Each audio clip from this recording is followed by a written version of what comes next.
Good afternoon, friends. I'm Dan Moulthrop. I'm the Chief Executive over here at the City Club and a longtime fan of Joseph's Home and the Sisters of Charity. Welcome to Perseverance and Hope, the annual benefit luncheon for Joseph's Home. I hope you have your lunch. I hope you're ready to go. And thank you for joining us here on Zoom today. A quick little tip, if you haven't already switched over to speaker view, you might want to do that. If you go up to the top right-hand corner of your Zoom screen, you should see a little area that you can mouse over and then hit, and you can go from gallery view to speaker view. You know, I have been a part of this event for several years now. It's one that I look forward to every year. And this year, as we do this all online, I'm reminded about how important the idea of persevering in hope can be. It's hope that is getting us through this pandemic, now 7-8 months of this. And it's hope that helps us imagine a better future for our community, and to imagine that that future that we're imagining is actually really possible, that it's within our reach. So I'm grateful to the Sisters of Charity and the Joseph's Home team for inviting me to be with all of you here today. And while our celebration looks much different than in years past, I know you're going to enjoy our program. We're so glad and so grateful that you've joined us. During the event, we encourage you to keep an eye on the chat feature where we're posting information about how you can make a difference. You'll see that our team has put the link in to give during today's event into the chat. And today we have a goal to raise $60,000. I have no doubt we are going to blow through that goal thanks to all of you. And that $60,000, whatever we raise, is going directly to support medically fragile men experiencing homelessness in our community. These are our neighbors. These are our friends. These are the children and the parents of people we know and love. All funds raised today will go directly to care and support for the men currently residing at Joseph's Home and the alumni who have gone back into the community thanks to the really life-changing care that they've received. Your dollars are doing the important work needed to heal these men physically, medically, spiritually, and emotionally. Those of you who have already made a gift, we are so grateful to you for that gift, for your generous donations, which will bring healing and hope to those in greatest need. I want to acknowledge some of the people and organizations who have made today's event possible. We want to thank all of our sponsors and donors. They're listed in the digital program, which you saw you have access to through the chat feature. And they're also listed on our website, on the Joseph's Home website. Please make sure to take note of those corporations and organizations and individuals. And especially, we'd like to send our special thanks to our two gold sponsors, Drs. Lydia and Lloyd Cook and Health Trust. So far, and with the help of these sponsors and many of you tuning in, we have raised more than $56,000, which means that goal of $60,000 is within reach. And you all could compete right now to be the person who gets us over across that finish line and into the next lap. So to donate, simply text JH Hope 2020 to the number 44321, or you can visit the link in the chat. And we'll be providing updates throughout our luncheon here today on progress towards the goal and through the goal. I have no doubt we're all getting through that goal. So together, let's do that. Let's make some incredible impact happen today. Any gift you can make will help. My own personal goal is that 100% of you will give at least $1 or 10 or more. I think you can do it. Any gift, as I said, will help. At this time, it's my pleasure to introduce Sister Mary Dorothy Tecca, who will begin our program with an invocation. Sister? God of all creation, whose very life permeates our world, and whose goodness fills our hearts with joy, blessed are you who have brought us together to celebrate perseverance and hope in support of Joseph's Home, where acutely ill homeless men in Cleveland come to recover their health and rebuild their life. We acknowledge our need for your help and assistance that we may remain steadfast and continue to achieve success in our mission. We thank you for the Dream Team and the Sisters of Charity of St. Augustine, who recognize the need to provide a place of loving care for the struggling of our community. We thank you for the devoted staff members who throughout the years kept the mission and vision alive by their dedication and care for our clients. We thank you for those individuals who have resided at Joseph's Home, who through their health issues, struggles, and perseverance gained the strength to move forward in their lives. We thank you for the board members who gave direction and support in the many issues we face, assisting in making the changes necessary to meet the needs of today. Most importantly, we thank you for all who are joining us today for this celebration and for all our benefactors who have supported the mission of Joseph's Home. Be present to us, Lord. Continue to work in us the wonder of your grace, forming us as your people committed to justice and mercy, healing and compassion. Okay, thank you, Sister Mary Dorothy. My name is Sim London, and I am a resident support associate for Joseph's Home. In addition to being a staff member, I'm also a former resident, so I know firsthand the difference Joseph's Home makes each and every day. It is my pleasure to welcome you to today's event and thank you all for your support. Without the generosity of folks like you, I wouldn't be here. And so many medically fragile men experiencing homelessness would not have the opportunity to heal and rebuild their lives. Thank you so much for being here today to show your support to myself and to all these men. Now, we are delighted to present a group that is so special to Joseph's Home, Access Music. Access Music is an arts collective whose mission is simple: to provide musical offerings to communities whose access to music is most limited. Since June 2019, Rachel Englander and her husband Chester have been visiting Joseph's Home to share their music with the residents, often bringing a string quartet or pianist. Rachel and Chester provide a unique and enriching experience to the residents who, for the most part, have never heard live classical music. Rachel and Chester focus on making personal connections with each resident during their performances and bringing a little uplift, a few minutes of feeling welcome and valued. It is our pleasure to present Access Music.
When I think about perseverance and hope, no one provides a better example than the Sisters of Charity of St. Augustine. Imagine the commitment to care and justice that drives nearly 155 years of service to the marginalized individuals of the city of Cleveland and the Central neighborhood. At the Sisters of Charity Foundation, we are stewards of this courageous legacy, and we carry forward a steadfast commitment to Central, to the ministries of Catholic sisters, and to ending homelessness in the community. When it comes to individuals experiencing homelessness, our ministry has persevered in the idea that housing is a basic right, And when we focus on providing a stable, secure place to call home, outcomes in job security, physical and mental health, and food security, among others, exponentially improve. We know in our work that compassion has no contingency. Every person deserves to fully live out God's intention for their lives. The CSAs inspire us to collaborate. For nearly 20 years, we have been a lead partner in the Housing First initiative. And we can say that by the end of this year, there will be enough permanent supportive housing apartments in the county to offer a home to every individual experiencing chronic homelessness. We don't achieve milestones like that alone, and they don't happen quickly, but that's where we must persevere in hope for the future. We are grateful and proud that Joseph's Home has so manifested the values of CSA: courage, collaboration, justice, respect, and compassion. And that Joseph's Home has never wavered in its dedication to offering comfort, warmth, stability, and light to many of those individuals that society has allowed to fall by the wayside. Congratulations on another incredible year of service to this community. And we thank you and thank all of those individuals who bear witness to the strength and resilience of all of Cleveland's people. A special congratulations and welcome to Beth Graham, whose commitment to the mission is propelling Joseph's Home into a future we could have never planned for. We're grateful for her leadership. We look forward to our ongoing partnerships and wish you every success as you continue this important work in Cleveland. Thank you. Good afternoon. My name is James Johnson. I am an alumni of Joseph Home. I started my journey February of 2020 from detox, 5 days in detox. I had a plan of going to Mansfield, Ohio, but detox had another plan. They had a place called Joseph Home, called me on the 5th day and said, "We have a room for you, Mr. Johnson." "What's the room?" "So you can replenish your body. You took all the vitamins out of your body from the consumption of alcohol." And I said, "I don't know about doing this thing. I still have another plan." But listening to the Spirit of God speaking to me, I decided to take that chance and come into Joseph Home. I came in, and I was still stuck on me. I didn't want anybody to guide me into nothing right. I thought I knew right. But after 30 days, I began to see the caring and the love that the staff had for me, which gave me a chance to inventory myself. And upon inventorying myself, I realized, hey, this is a good place to be, because I'm spiritually getting myself in order, physically getting myself in order, financially getting myself in order. And at that point, I'm not drinking. So I'm doing pretty good. And I find myself being a mentor to people. And I'm wondering, how did I get stuck into doing it? I'm here for my help, but God says you're here to help others too.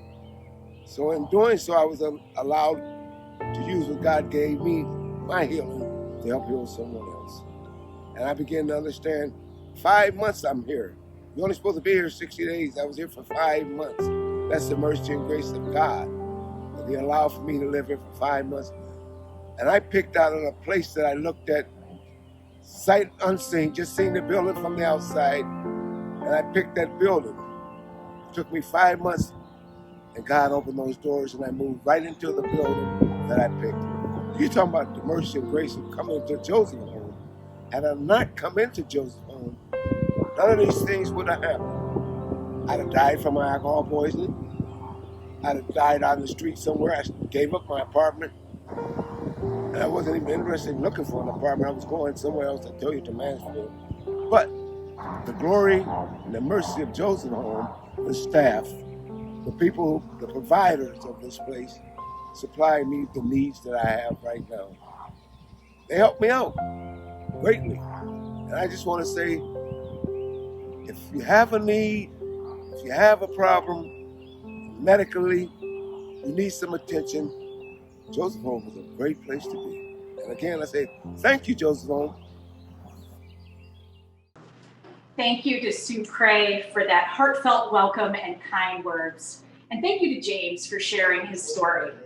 My name is Beth Graham, and I'm the Executive Director of Joseph's Home. And I want to virtually welcome you to Joseph's Home today and introduce you to a couple of our staff. Hey, Al. How you doing? What's lunch today? Well, we got pizza, bread,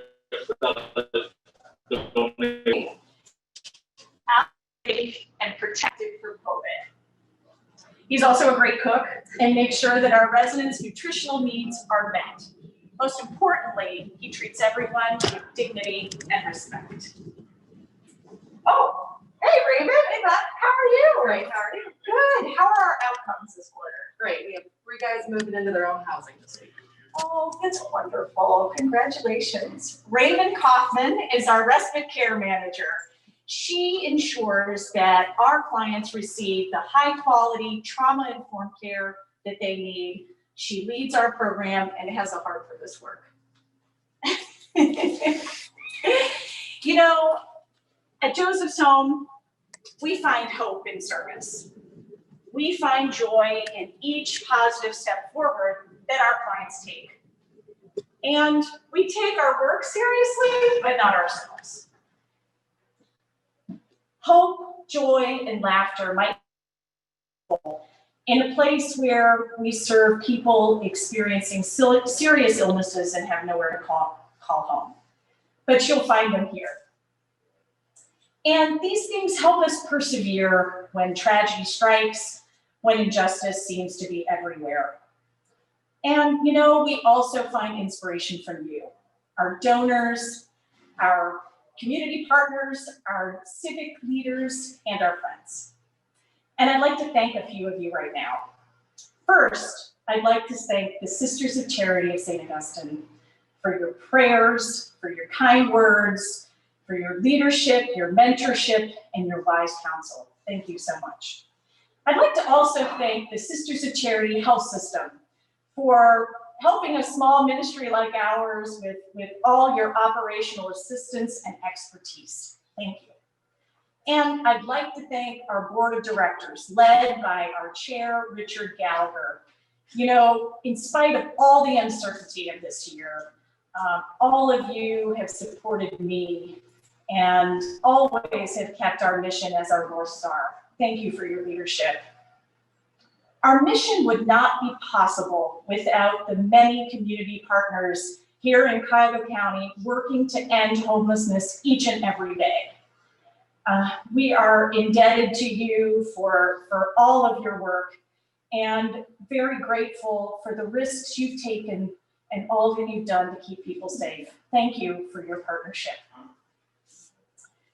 Our major public sector funding partners, the Cuyahoga County Office of Homeless Services and the Cuyahoga County Adams Board, thank you for making our mission possible by providing critical core support.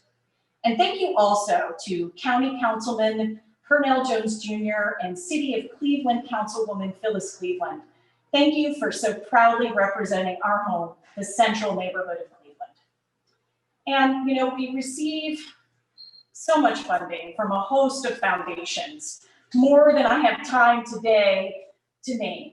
But please know how critical and how timely your support is and how much better you left us capable of responding to COVID now and in the future. Thank you. You know, I was uncertain, and you can probably tell I'm a little nervous about holding a virtual event. Anxious about how we could pull it off and whether we could raise the support we need. To today's luncheon sponsors, our many donors and friends, we are humbled by your generous support. And in the face of a global pandemic, each contribution you make is especially vital and impactful. And we hope you continue your support today and in the future. You are helping us ensure that the Sisters' vision becomes a lasting legacy. Thank you so very much. And now I'm going to join a few staff gathered here for a watch party. Hi, everybody. You are looking at a team that has risked their own health and safety to help our residents achieve their goals and stay safe during this time. I am so honored to work with each of them. Thank you so very much. And I'd also like to thank the woman behind the camera right now, Madeline Wallace, and I'm throwing her a curveball because I'm going off script, but she has worked tirelessly to make this event happen. And thank you to Dan Moulthrop from the City Club of Cleveland and his team for doing the same when I just was very nervous. And thank you to you for tuning in today and for allowing me to express our gratitude.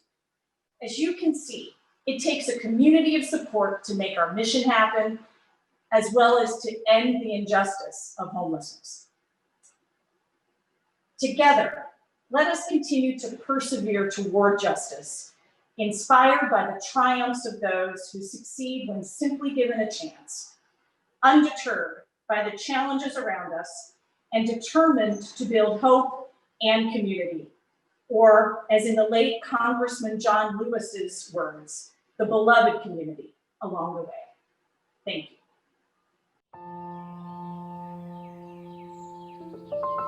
Thank you for inviting me to share some thoughts with you today on perseverance and hope. The men who come to Joseph's home are all suffering in some way physically. They have chronic illness or a sudden surgery, or perhaps an accident happened. Rehabilitation or respite care is needed for them. Mental or emotional pain often accompanies physical pain. When your choices are very limited, the emotional pain can become very difficult. I believe that each one of us has a time when we could identify when we needed help and support due to some trauma in our life. This support helped us to recognize that our physical and emotional pain could be healed because we depended upon another's help. We believed support would be there, and we trusted our caregivers. Believing in others supports perseverance and opens the vision of hope. As our bodies heal, our acceptance strengthens, and we persevere in hope. Hope opens a new door to life. With perseverance through suffering, we develop hope for the future. Our body recuperates, our emotional pain subsides, and our hope for a new future emerges. Joseph's home depends upon your support. Each resident receives the support he needs to bring about healing through respite care. Your donation opens the door to a new future, one's own living space, money for rent, and to purchase food, to get transportation, and to become strong and confident in the search for employment. Please support this vital ministry. No matter how small or large your gift, your donation enables a man to have faith and persevere in hope. God bless you and keep you safe and healthy for you and your families during this time of the pandemic.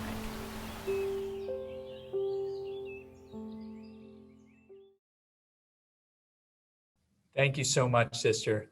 We deeply appreciate your leadership, and we appreciate everything that you're doing.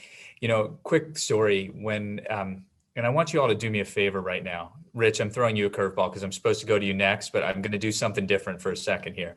I told you all to put it on speaker view, but I want you to move it back to gallery view so you can see everybody for a second. And I want to ask all of you to do me a favor. You all have your phone right next to you. I know you do because you're texting other people while you're watching this. So I want you to pull out your phone real quick and hold it up so everybody can see you got your phone in your hand.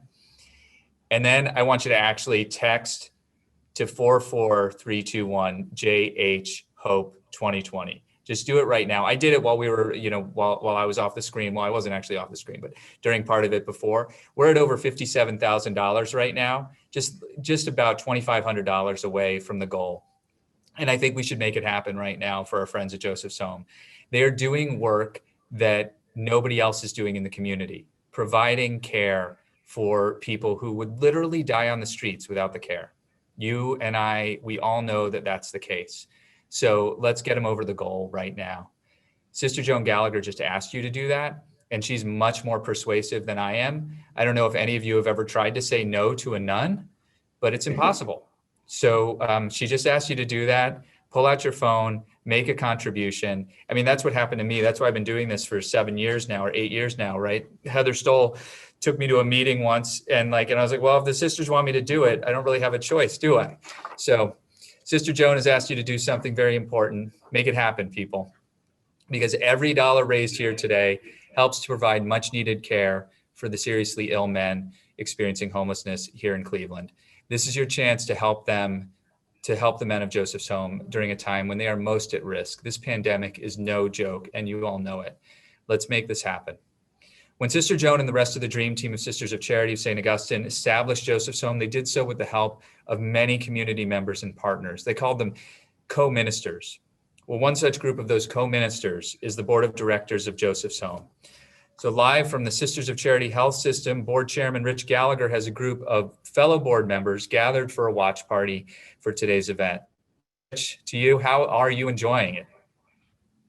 Hi, Dan. Things are going great, and I agree with you as far as trying to say no to Sister Joan. She's my aunt, and I've never been able to say no to things like she's just requested. So that's why I've taken on this chairmanship. So anyways, Dan, we're filled with gratitude seeing all our guests who have joined us today. This year has certainly brought its challenges, but the directors behind me have been cheering on our residents, the staff, alumni of Joseph's Home all year long, knowing that they can persevere through anything. Right, guys? Right? Okay.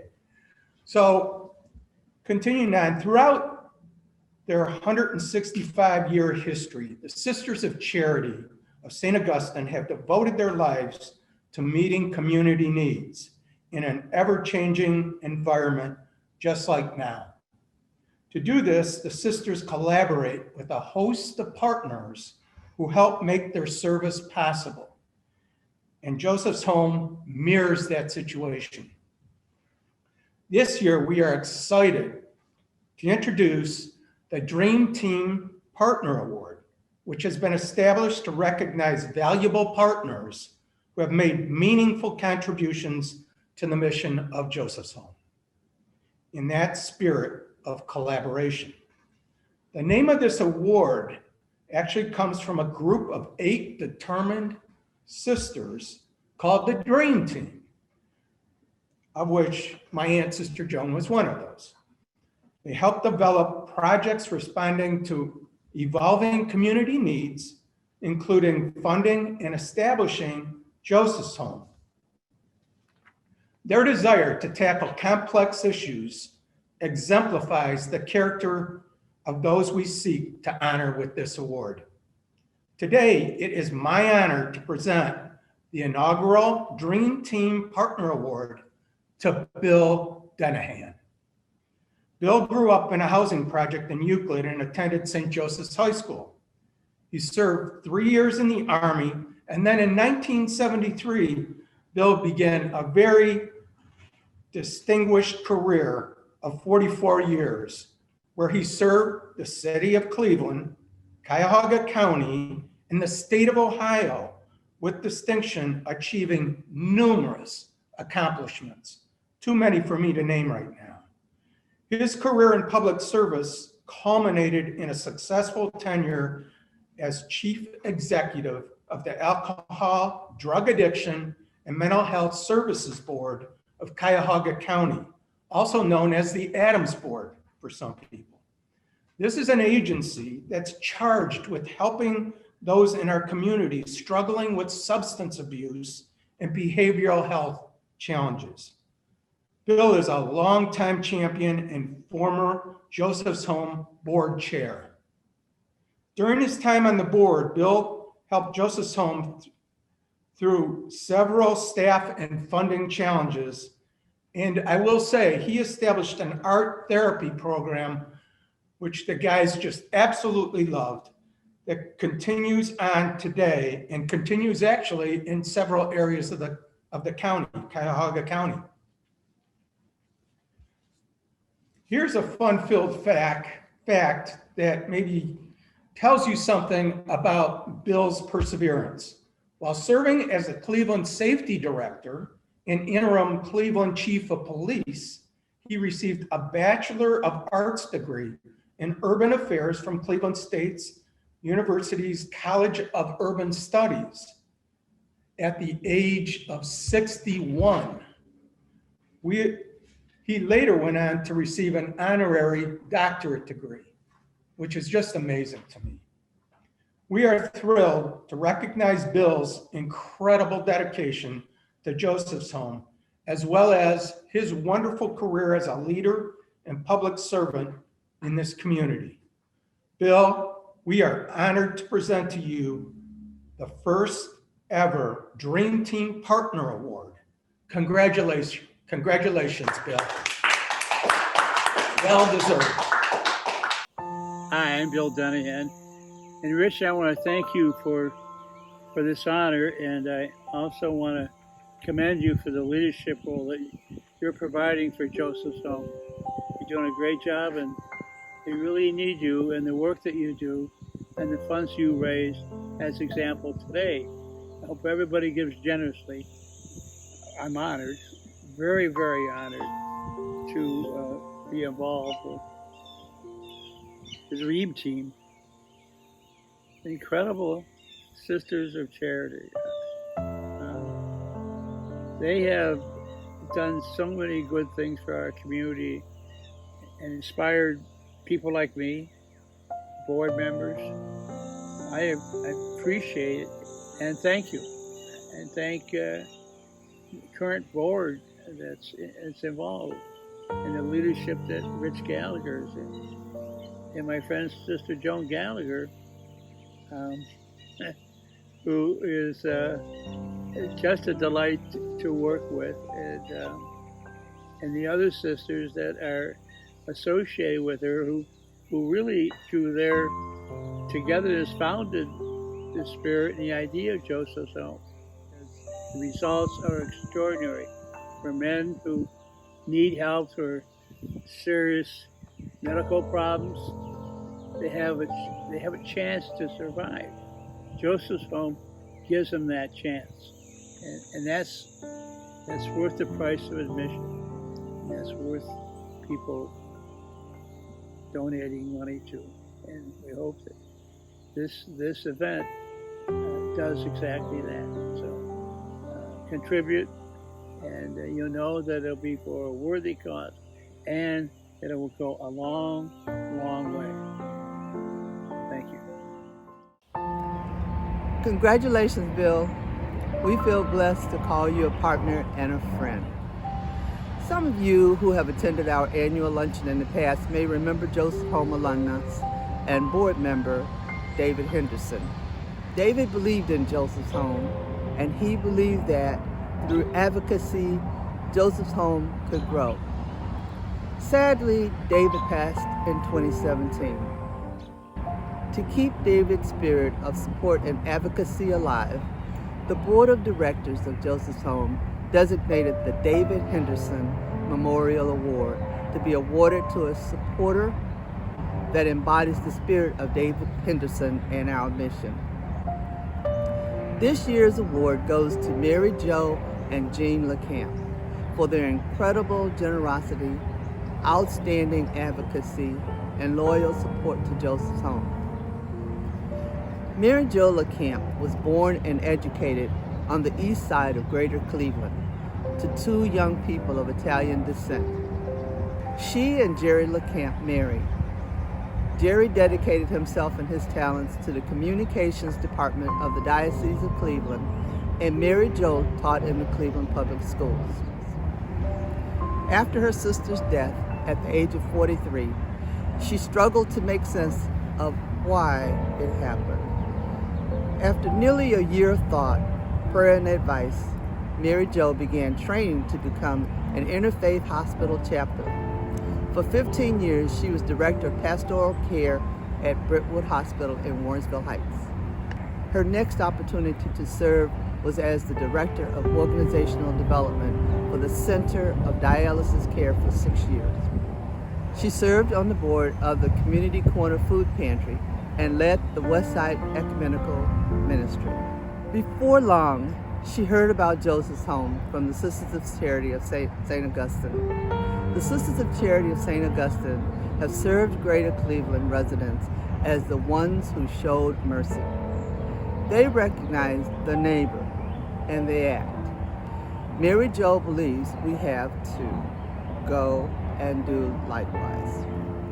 Raised on the principles of respect, love, faith, and the mindful charity, Dr. Jeanne Lackamp learned the importance of generosity from her parents, Jerry and Mary Jo. Born and raised in Cleveland after a circuitous route to the medical school and postgraduate training, Jeanne moved back to Cleveland in 2008. On staff at the University Hospital since that time, Jeanne served patients with a combination of medical and psychiatric needs. Jeanne is sensitive to social determinants of health, including housing instability, and has followed in her mother's footsteps by increasing the participation with Joseph's Home over the years.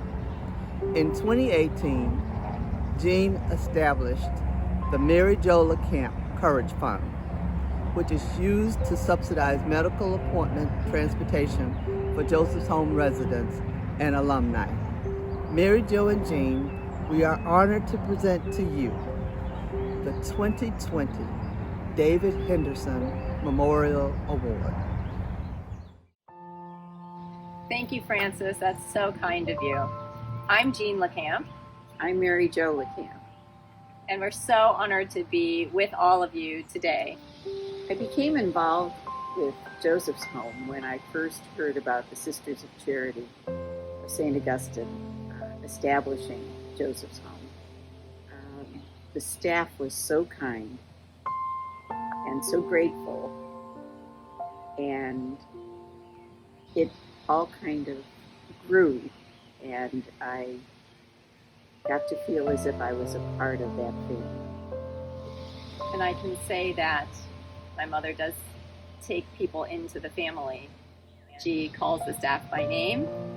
She knows that she wants to get in touch with Al to see what's needed. And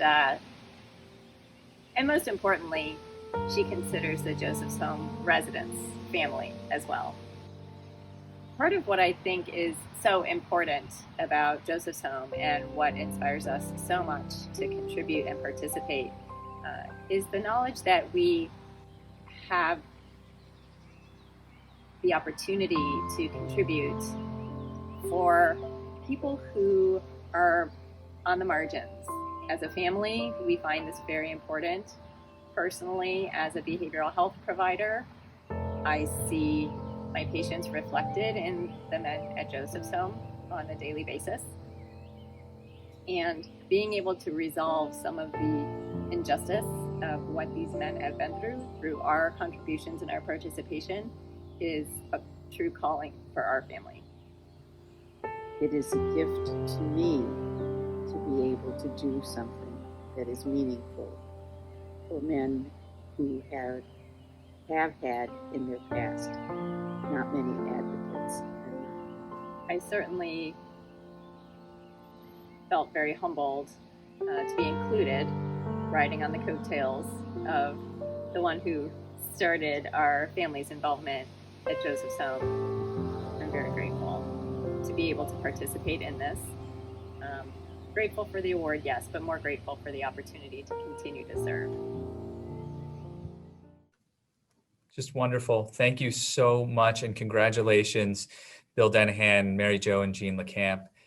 Your service and your work is a real inspiration. So thank you so much. I would like to also mention that we had said in the chat, if you want to send your congratulations to Mary Jo and Jeanne or to Bill, you can send it to Joseph's Home in the chat or the City Club in the chat, and we'll pass it along to all of them. So please do that. And a quick update, we have a little more than $700 left to reach the goal. I know there's some folks in the audience today who are participating today who could probably do that and make that happen. So I just want to encourage you, because together with the help of supporters like all of you and partners, Joseph's Home has been tackling homelessness, an issue caused by systemic injustices, specifically helping those face health crises exacerbated by life on the streets and life in shelters. The Sisters of Charity Foundation has made contributions to many organizations, including Joseph's Home, to aid in the work being done to end homelessness, reducing health and education disparities, and supporting religious women and their ministries. So thanks to the incredible generosity of the Sisters of Charity Foundation of Cleveland, we're fortunate to present a keynote speaker who is an outstanding advocate and leader in fighting homelessness and poverty. It's my pleasure now to welcome Angela D'Orazio of the Sisters of Charity Foundation of Cleveland, where she's Program Officer for Homelessness, and she's going to introduce our keynote speaker. Thank you so much, Dan. It is with great pleasure that I introduce today's keynote speaker, Amanda Misiko Andere. At the Sisters of Charity Foundation of Cleveland, we are grateful to have known Amanda as a colleague in her role as CEO of Funders Together to End Homelessness. Her dedication to racial equity and housing justice is inspiring and motivating to all of us in the field. Amanda has spent more than 15 years working in the nonprofit and public sector as a leader committed to racial and housing justice through advocacy for systemic change. Prior to joining Funders Together as CEO, she served as CEO of Wider Opportunities for Women, a national advocacy organization. Currently, she serves as a board member for the United Philanthropy Forum and Equity in the Center. Amanda is a founding member and on the leadership team for the National Racial Equity Working Group on Homelessness and Housing. She also serves on the Leadership Council for the DC Partnership to End Homelessness. As a former co-chair of Away Home America, Amanda is a co-conspirator in the work to end youth and young adult homelessness rooted in equity. Now, please welcome Amanda. Good afternoon, everyone. I am so honored. I feel so honored to be in community with you today, celebrating leadership and service. Congrats to all the honorees. You have given me hope and joy. The best part of my job is being in community, feeling that joy that comes from our collective work together and the love we all share with each other. If you know me or just getting to know me, know this. I believe that no matter how hard our work, no matter how hard life is, we need to find joy. Joy is rooted in something deeper than fleeting happiness. It is knowing that even though things are not well, all will be well, because we have glimmers of hope. Joy comes through the shared humanity of our work rooted in a purpose bigger than ourselves. Joy is the resistance to the oppression we face, that despite pain, we will have joy because our lives matter. To be honest, I've not felt that joy for a while. I've not been able to utter the words hope these last few months. The overdue awakening to racism in our country and the rightful uprising was more painful than I expected. The pandemic has exposed our structural inequities and reminded us that staying at home is not possible for everyone, but it is a basic need. Dare I say, housing is a right that keeps people in our community healthy. None of this was new, but it cut deeper into my soul.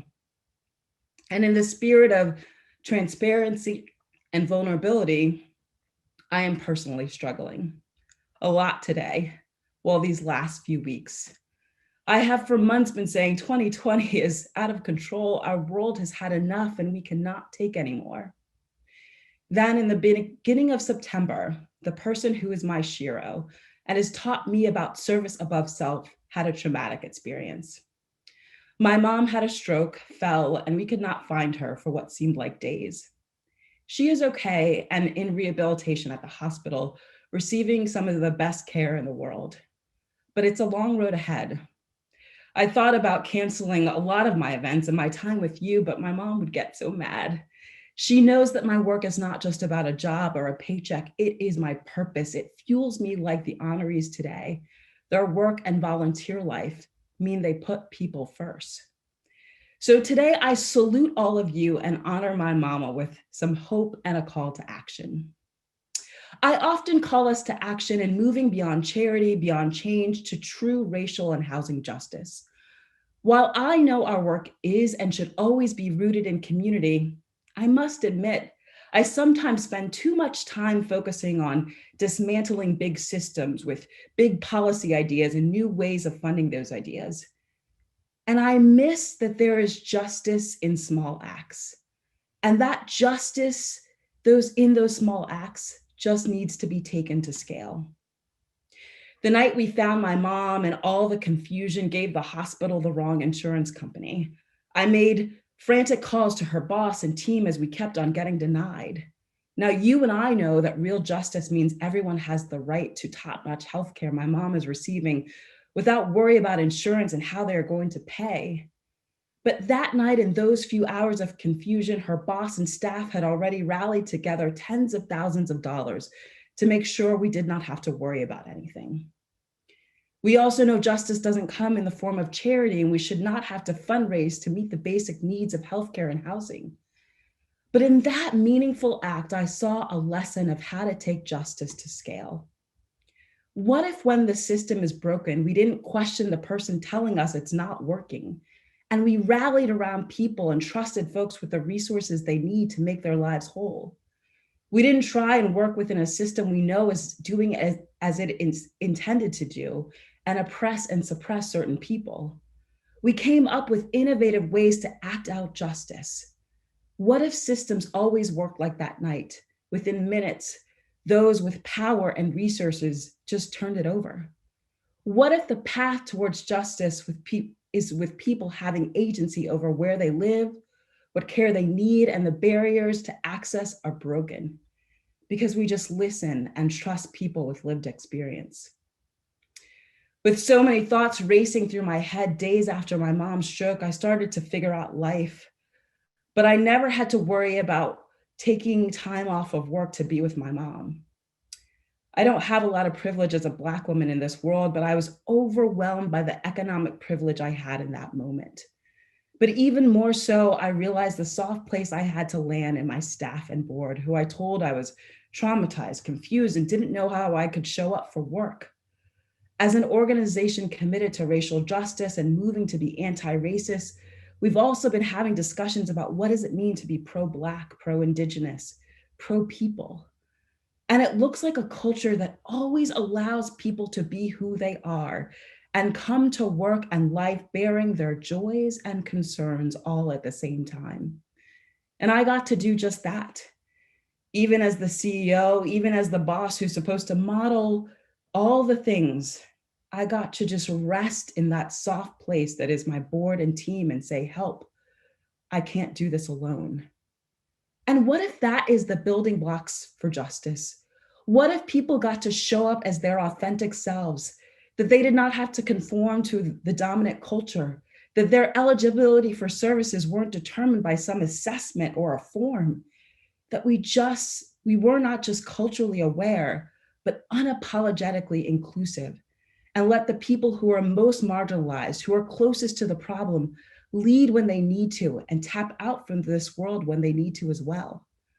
What if we truly believed that rest is a part of the revolution and didn't build systems and run organizations that cause people to be resilient, but allow them to rest in knowing that they will be cared for, always? I've seen this justice played out at St. Joseph's Home. Weeks later, after my mom's stroke, when the team at St. Joseph's got my out of office message saying I was dealing with a family emergency, they didn't ask, can you still make the event? They showed care and concern and asked if they could pray for my family. In my faith tradition, we don't believe in coincidences. We rest in knowing all things happen for a reason. And if we can't find that reason, they will come together for our good. That week that my mom was put on the Sisters' Prayers list, that week an organization that cares for people in medical need showed care for me, she made what I call a miraculous turnaround. And I know that is what happens every day at St. Joseph's Home. They put people first. They see the uniqueness in folks' lives and they listen to give people exactly what will make them feel safe and secure. Something so basic as a home, something so basic as a prayer for someone who has a home but needs that extra care. My first job in housing and human services was working as the VP of External Affairs for a large social service nonprofit right outside of DC. So as part of the DC culture, we held a lot of galas. The gala we held every year was called Best of Reston, but it wasn't just a gala. It was a night that laid the groundwork for justice. It sought to honor the people and community getting into good trouble, as the late and great Congressman John Lewis said. It opened a room full of powerful people to the real work happening on the ground and inspired people to do more than sit quietly in service, but to be loud and demanding real change to the issues people in community sought to solve. I will never forget one year as we were doing our usual debrief of the event, one of the co-chairs said to me, "What if we've already honored everyone? What if there's no one left?" And one of my favorite people in the world, may she rest in peace, piped up and said, "What if we're just looking in all the wrong places?" And that, folks, is justice. In that moment, a strong Black woman named Ellen Graves challenged the thinking of the room and said, "Look beyond yourselves. Find hope in small and big places. Realize there is so much good out there and it just needs to be sought after." Thank you, St. Joseph's Home, for continuing to find and celebrate the good in people in our community that gives us hope that we can end homelessness. Over the last few months, I've started to gain back my hope as I cried out to God. Have you ever cried out to God and asked why? Where do we go from here? And the answer is right in front of you. Real change for me comes at the intersection of hope and boldness. The boldness and conviction from our movement to end homelessness and housing poverty by not just tinkering around the edges, but fundamentally uprooting the oppression in our system gives me hope. I have hope because we finally moved from implementing racial equity to pushing for racial and housing justice. I have hope because the energy on the streets is speaking louder than the people who are gatekeepers to resources and power. I have hope because we are finally hearing what communities are saying will make them feel safe, and know we can't end homelessness until we divest from and dismantle the systems that are not working for some people. I have hope because power in our work to end homelessness and housing insecurity is finally shifting to where it rightfully belongs, to the people closest to the problem. So I ask you today, will you join me in St. Joseph's Home on that journey of hope and justice? Will you seek out justice in small actions? Will you commit to looking for hope in all the unusual places? Will you support St. Joseph's Home not only in carrying out their mission, but being that soft place to land where people receive care and their basic needs like a home are met? Will you stand with St. Joseph's Home and reimagine the systems that allow people to become homeless in the first place? I have hope because we are gathered here today, even though it's virtually. And joy comes when 2 or more people are gathered, seeking real change and seeking justice. I leave you with that hope. Thank you, Amanda Andere, for sharing the incredible work of Funders Together to End Homelessness. You are truly a leader that has made a tremendous impact to racial and housing justice. Thanks also to you, Dan Moulthrop, for annually supporting Joseph's Home by being the moderator for this Joseph's Home Perseverance and Hope Luncheon. You are a cherished friend to our ministries, and we're so very thankful for your continued engagement. Joseph's Home is a treasured ministry of the health system, which is itself a ministry of the Sisters of Charity of St. Augustine. In a little more than 3 years, almost 4 years now, as the health system president and CEO, I've witnessed firsthand the tremendous work of the CSA sisters do and have done in addressing the unmet needs of individuals, families, and communities through a network of innovative services and ministries. And while I can't, as I usually do, ask members of the CSA sisters to stand, I would like to recognize the CSA sisters who are online today. Thank you for your many contributions and gifts, including inspiring all of us to extend the healing ministry of Jesus to God's people. It's because of these amazing sisters that the Sisters of Charity health system is so remarkably different from just about every other health system you'll find. Deeply invested in not just delivering medical services, but in addressing the root causes of poverty, social determinants of health, and other social injustices that impact individuals, families, and entire communities.